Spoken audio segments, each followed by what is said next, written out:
Hello, NMCA members. I'm David Peer. I'm one of the 3 Central District Directors, and I'm currently the Political Action Committee Chairman. I'm here with Linda Siegle, our lobbyist. A lot of you know that we employ a lobbyist, but many of you don't know all that she does for us.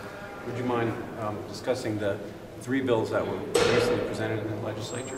Great. Well, yes, and I have been the lobbyist for the PAC for 6 years. And so I've always gone to chiropractors and appreciated the services that you all do. So it was a great honor for me to be able to represent chiropractors.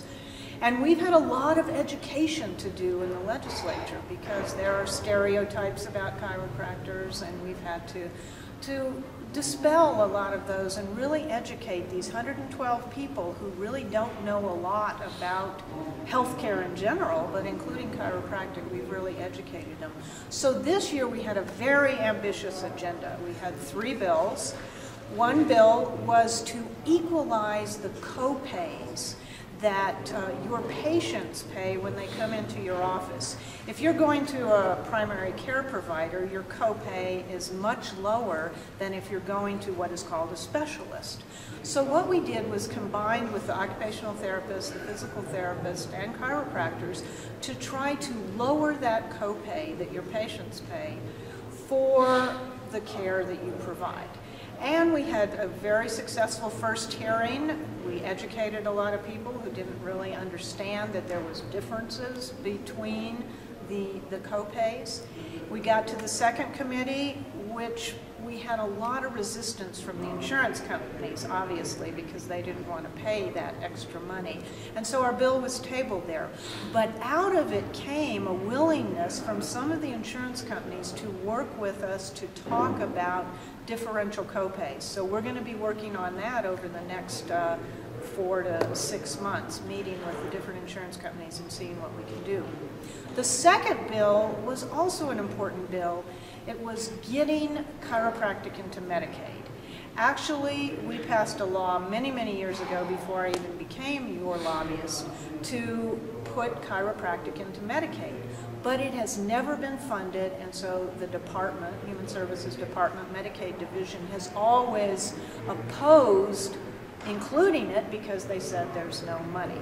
So what we did this year, we were doing a bill to try to force them to include the provision of Medicaid, and we had also added acupuncture and naturopathy into that bill to make it a stronger bill. And again, we had very successful first hearing, and then we got to the Finance Committee, and because the department, Medicaid, didn't approve of this, we lost the bill there. But again, we're going to be working with the administration over the next year and try to persuade them that they need to include Medicaid and they need to include chiropractic in the Medicaid budget. Our third bill was a bill we've also been working on for a number of years, and that was a bill to include chiropractors in the provision of primary care. Of course, that's one of your controversial bills, but we've been very successful in educating our legislators about this. The bill did fail. It was tabled in the first committee. But again, we've succeeded in garnering a lot of support and understanding, and of course plan to go ahead with that bill in the future. Thank you for that review. Would you just mention briefly the things that you do outside of the legislative sessions for our members? Members are concerned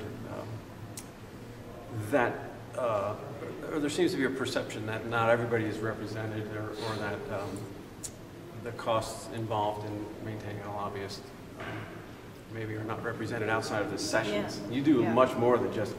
Right.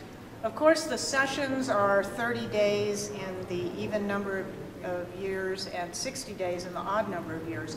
But all through the rest of the year, starting in May through November, we have in the legislature what are called interim committees, and those are topical committees. And we have done presentations over the years in the Health and Human Services Interim Committee. We're planning that again this year.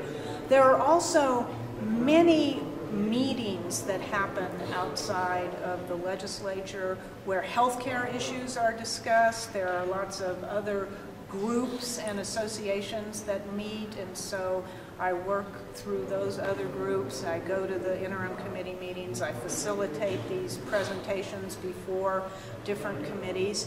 Another area where I really got involved this year in the legislature, which wasn't quite, it was a legislative issue, but it wasn't, and it's one we're going to have to continue to work on throughout the year, and that is that the risk management system of the state, where many insurance policies are provided to tens of thousands of state employees and county and city employees and even some colleges, they were about to eliminate the chiropractic benefit. And it's through my advocacy with the governor's office that we were able to maintain that benefit, although a lot of people are going to be looking at higher deductibles and higher copays. But that is something that I watch and work on year-round. So a lobbyist really is not just for the legislative session. It's a lot of planning and working with constituency groups and attending these other meetings that happen year-round. I've come to learn that Linda is constantly working on our behalf. She's our watchdog, and in my opinion, we could not be better represented. Thank you. We don't yet fully have the full picture on what's going to go down with healthcare reform, and you've been working on our behalf very, very diligently for that. Can you tell the members a little bit about what you know? Yeah, well, we all don't know everything that we should about healthcare reform because the regs haven't come out yet in a lot of areas, but we do know that come October of this year that we have to have an exchange up and operating, and one of the things I've worked on is to try to make sure that we have chiropractic included in those plans that are going to be offered in the exchange.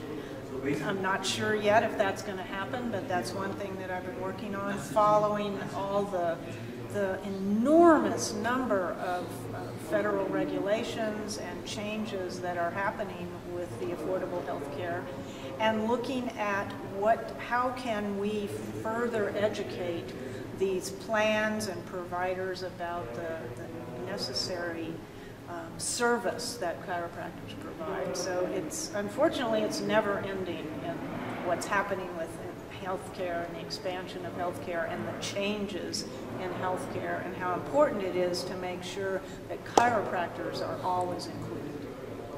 Thank you. Linda Siegle, ladies and gentlemen.